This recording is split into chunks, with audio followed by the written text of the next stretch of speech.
Hello and welcome to the Pig Daily, episode number 101.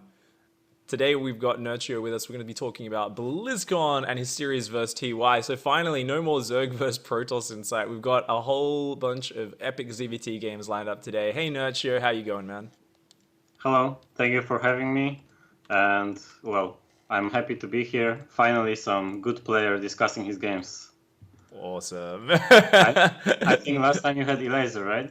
Yeah, we had some upstart, Yeah. some upstart kid. Yeah. So now finally a superstar. The real deal. It's time, guys. We've got the moment we've all been waiting for. So let's not dilly-dally. Let's go straight into game 3, 2, 1, and play. All right, so just on faster speed, we'll let this play. And of course, this just makes it easy for us to stay completely synced up as we go. And that's going to make things nice and easy. So I'm just going to kind of ask questions as we go and all that sort of stuff. First of all, Nerchio, I mean, big set. If I remember correctly, this was your first. Wait, oh, actually, no. This was. Oh man, I've totally forgotten which order this set was. First one. This was the first set. Okay. Yeah. So you must have prepared a lot for this match, right?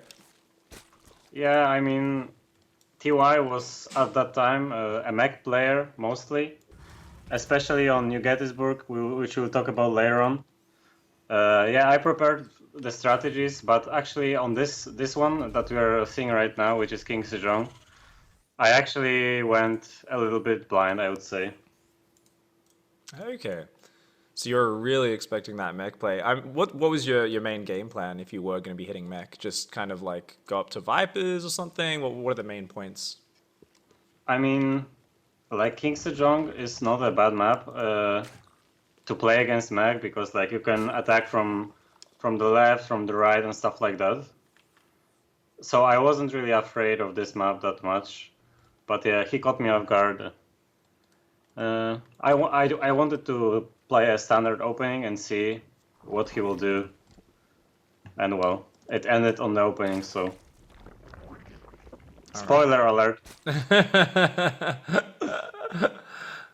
Okay, cool. So yes, I mean, Sejong's a kind of difficult map against Bio as well, I would say. What are your thoughts if you are up against Bio on this map rather than mech?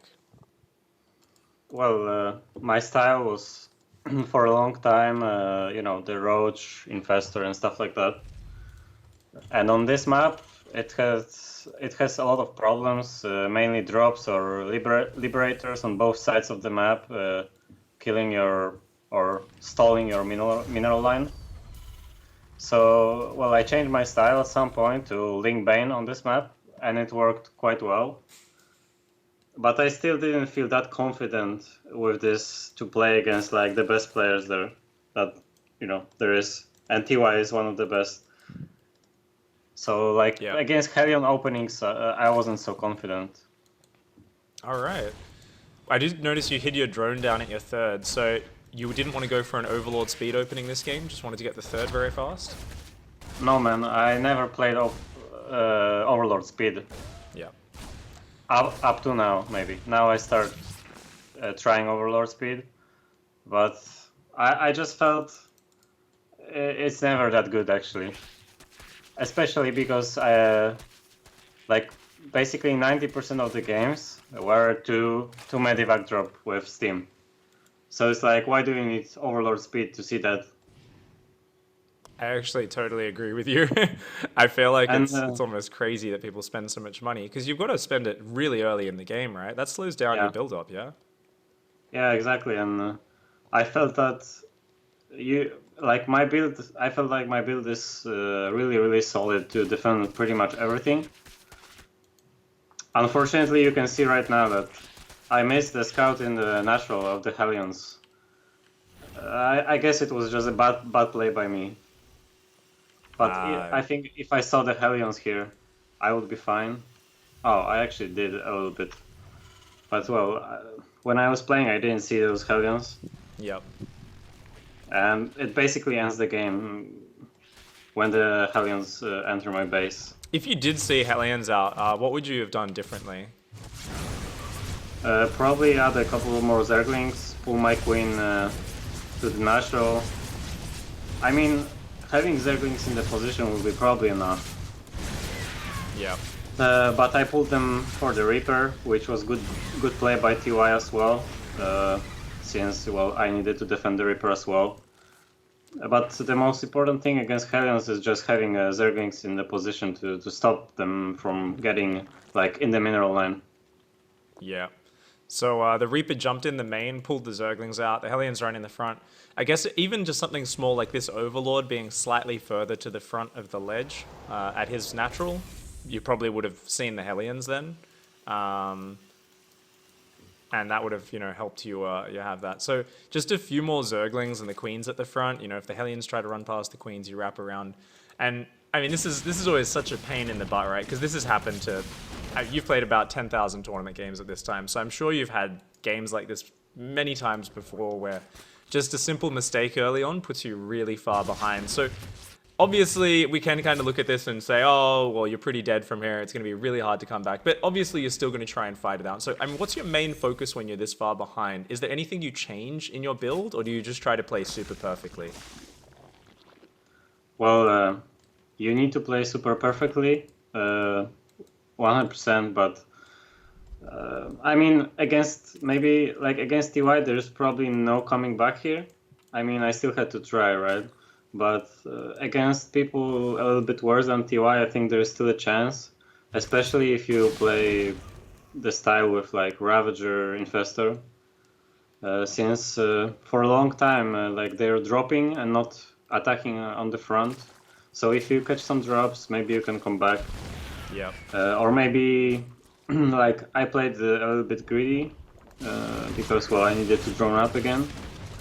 So if they don't attack for a long time, then again you can get back into the game. But against players like TY, it's really hard. Yeah, he kind of keeps poking in with all the harassment, right? He doesn't give you a room to be greedy. I'm sure he realized, how far ahead he was after the 4 Hellions. So he knows how to end the game as well. I know how to come back, but he knows how to end the game. So it doesn't really work. It's not so easy to come back. I do notice that you focus a lot on saturating your minerals to kind of recover from those drone losses. You probably slow down your tech a bit. This is more, I guess, for some of the players who might not notice some of those details. You probably do it without even thinking about it consciously that much. But obviously, because you lose so many drones, you kind of slow down your tech and everything, right? Whereas normally you might have an infestation pit down, a second Evo chamber by now. You kind of just focus on rebuilding all the drones to saturate 3 bases, and only now do you start adding extra gas geysers, and you're going to start adding tech and that sort of stuff pretty soon as well, I guess. Yeah, I mean, getting back into the mineral, not production, like getting minerals was super important, but actually, like, this game was just really bad by me. You can see I think I'm just gonna assume like he's gonna go for mech still, I think. Oh, right. So you still don't even realize at this point that you're actually up against Pyro. Or basically, like, if you are behind, going like Snoot style, which is Roach Ravager Infestor, and is better if you want to come back, because like Roach Ravager Infestor is really strong in the main fight if you play it out properly. Yep. And my style, which is more lanes into ultras and stuff like that, it's good if you're not behind. But if you're behind, you should probably stick to Ravager Infestor and Roach and hope for the best. Yeah, you're kind of going for that more comeback potential army, right? Where if you land the fungal and the bile, it's got the real power. Whereas if you're teching up, your normal style is very like bare bones. Like, I'm gonna tech straight towards ultras and have just enough units to defend, right? So suddenly it's like, well, there's too much of a window for your opponent to kill you, right? Before those ultralisks can come out.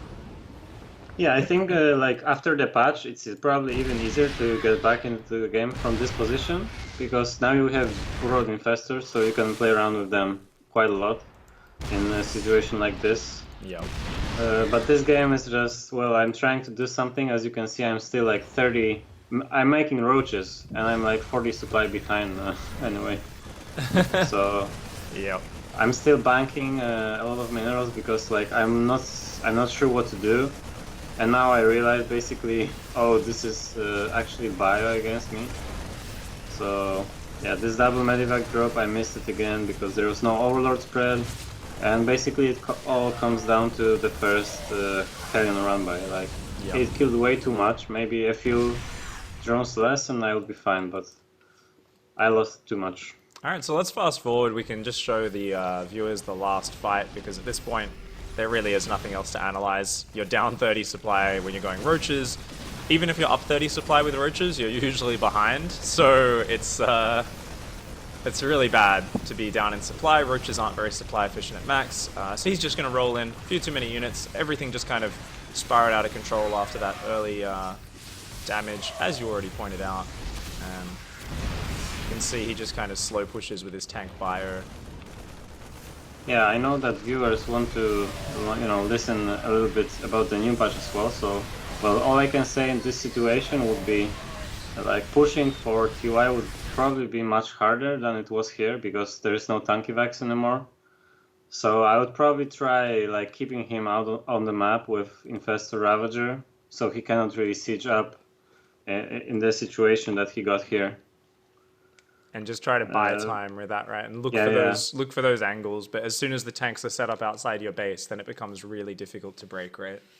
Like, I didn't even need that much time here, actually. Like, I was at 170 supply, maybe 1 minute more and I would be maxed as well. It wouldn't be a perfect army, but still it would be max. So I would have something to fight with, and here I didn't because TY pushed out at the perfect time. And that's basically it. This game was a disaster from the beginning because of the Hellion run by. And it happens. Yep. Absolutely. Awesome. All right, well, let's hop through to the next game. And while we hop into game number 2, let's answer a question. So, Who's John Gout says, hey guys, I've been doing Nerchio ZvT style at GM level for a few months now. Does he have any criteria on the ratio of his Roachling Ravager composition? So is there any kind of guideline for how many Ravagers, how many Roaches, how many Zerglings? Like, ideally you would, I think Link Bane should be a better composition than the one with roaches, but I believe that the roach style is much more reliable. You can see it versus like Dark versus Beyond. Basically, if the Terran micros, the better the Terran has micro, or my English is broken right now. No, that's all right. You understand, right? We understand, yeah. If the Terran is better with his micro, then basically Link Bane gets worse and worse. And meanwhile, I believe if you play my style, which is Roachling into Ultra, you can get to the late game more reliably than, with Link Bane. So coming back to the question, ideally you would probably have only Links, but obviously that doesn't work. So I think like 20 Roaches, maybe 6-7 Ravagers, and like 2 or 3 Infestors. I don't think having more Infestors than 3 is good, because you need gas for upgrades and hive tech. So I would go with 20 Roach max, I guess. All right, I think that's a good sort of number to give a guideline there. Let's hop into Gettysburg. Are you at the start? Yeah.